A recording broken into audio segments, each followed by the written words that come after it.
ఓం నమః శివాయ.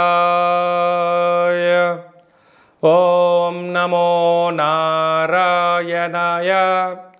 కర్మ నివారణ నరదృష్టి నివారణ తులాభార కాళభైరవాయ నమో నమః. ఓం కాళకాలాయ విద్మహే కాళాతీతాయ ధీమహి తన్నో నరదృష్టి నివారణ కాళభైరవ దేవతాభ్యో నమో నమః. హరి ఓం. మా ఛానల్కి స్వాగతం.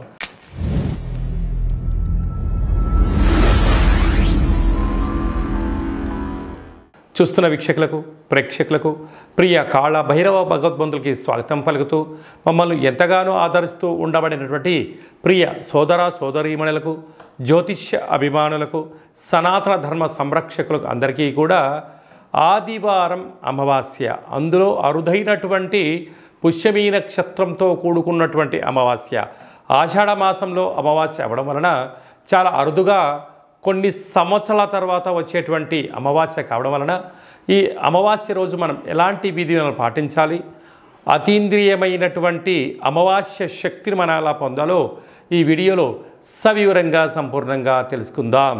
మకర రాశి వారికి ఆదివారం అమావాస్య పుష్యమీ నక్షత్ర సందర్భంగా అష్టమ స్థానంలో బుధుడు శుక్రుడు సంచార స్థితి ఉండడం, శుక్రుడు శత్రుస్థానంలో ఉండడం వలన వృత్తులలో ఉద్యోగాల్లో వ్యాపారాల్లో స్వల్పమైనటువంటి ఆరోగ్యపరమైనటువంటి ఇబ్బందులు కనబడుతున్నాయి.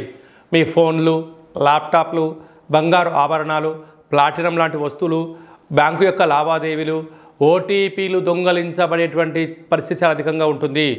రహస్య సమయానికి ఇది సమయం కాదు. వీలైనంత వరకు ఎవరితో అంతర్గతమైన చర్చలు కానీ వ్యక్తిగత అభిప్రాయాలు పంచుకోకుండా ఉండే మానవ ప్రయత్నం చేయండి. ఒకవైపు ఏలనాటి శని, మరొక వైపు ఈ యొక్క శని ప్రభావము, అదే కాకుండా అమావాస్య ప్రభావము అధికంగా ఉండే అవకాశాలు ఉన్నాయి.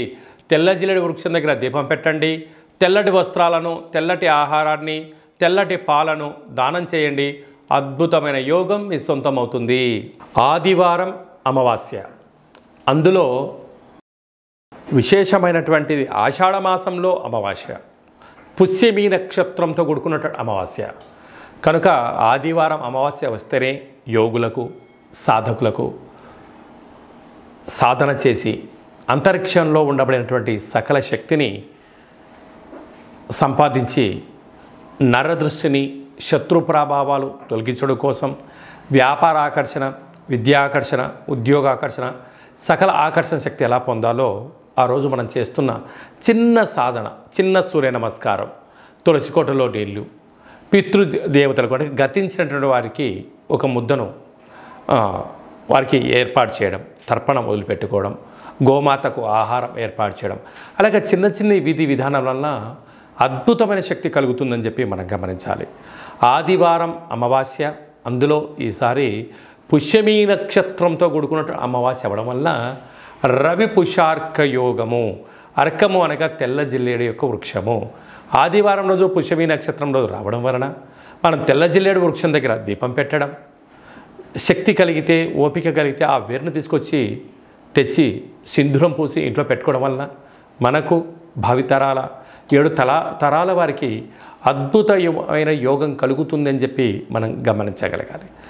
కనుక ఈ ఆదివారం అమావాస్య రోజున సూర్యోదయపు మునుపూర్వం మీ నిద్రలేచి ఇంటినల్లా చక్కగా శుద్ధి పెట్టుకొని, ఇంటికి వీలైతే మామిడాకులు, కొబ్బరాకులు కట్టుకొని సూర్యోదయం రాగానే సూర్యుడికి నమస్కారం చేసుకొని సూర్యభగవానికి అర్ఘ్యం వదిలిపెట్టి ఒక రావ్యాకులో చక్కెర పొంగలి పాయసం వండి సూర్యభగవానికి నైవేద్యం పెట్టడం వల్ల అద్భుతమైన ఆయురారోగ్య శక్తి అని చెప్పి గమనించాలి.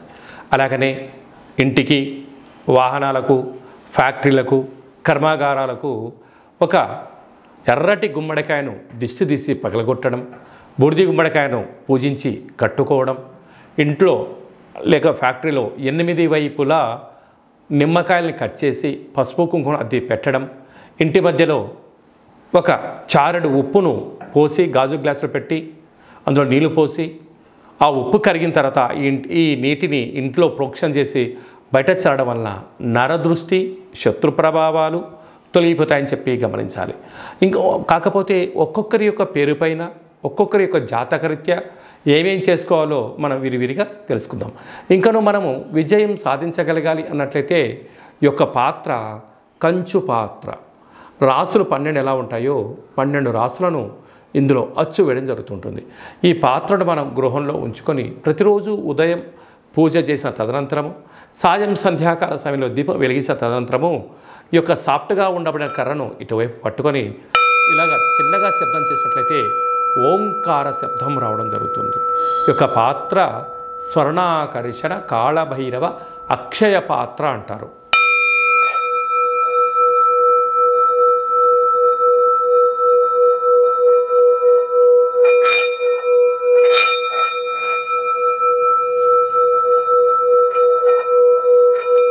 ఇలా శబ్ద తరంగాలను సృష్టించడం వలన మనిషి శరీరంలో చక్రాలు వికసింపచేయడం, గృహంలో ఉండబడినటువంటి జ్యేష్ఠాదేవి బయటికి వెళ్ళడం, బయట సంచరిస్తూ ఉండబడినటువంటి లక్ష్మీదేవి గళ్ళు గళ్ళు మన ఇంటికి రావడం, అన్నింటా ఆకర్షణ శక్తి కలుగుతుందని చెప్పి గమనించాలి. ఆదివారం అమావాస్య పుష్యమీ నక్షత్రంతో కూడుకున్న అమావాస్య అవడం వల్ల కాళభైరవ స్వామి యొక్క పూజ చాలా విశేషాన్ని ఐశ్వర్యాన్ని ఇస్తుంది. కాలం మనకు అనుకూలంగా ఉండగలగాలి. ఒకరు చెప్తుంటారు నా కర్మ ఇంతే, నేనేమీ చేయలేకపోతున్నాను, కాలం నాకు అనుకూలంగా లేదు, నేనేం చేసినా కలిసి రావట్లేదు అని బాగా బాధపడుతుంటారు.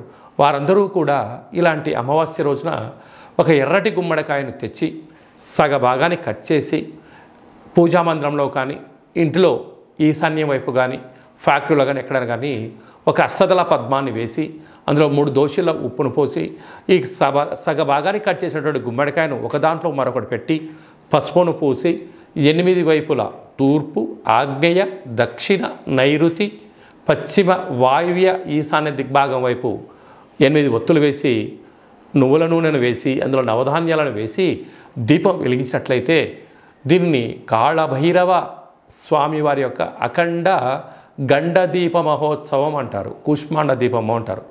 అలా వెలిగించిన తర్వాత మరుసటి రోజు వీటిని తీసుకుని వెళ్ళి ప్రవహించే నీటిలో వేయడం వలన ఇంట్లో ఉండబడినటువంటి నరదృష్టి, తంత్ర ప్రభావాలు, తాంత్రిక ప్రభావాలు తొలగిపోయి మనం అనుకుంటున్న అద్భుతమైన విజయం మన సొంతం అవుతుందని చెప్పి గమనించాలి.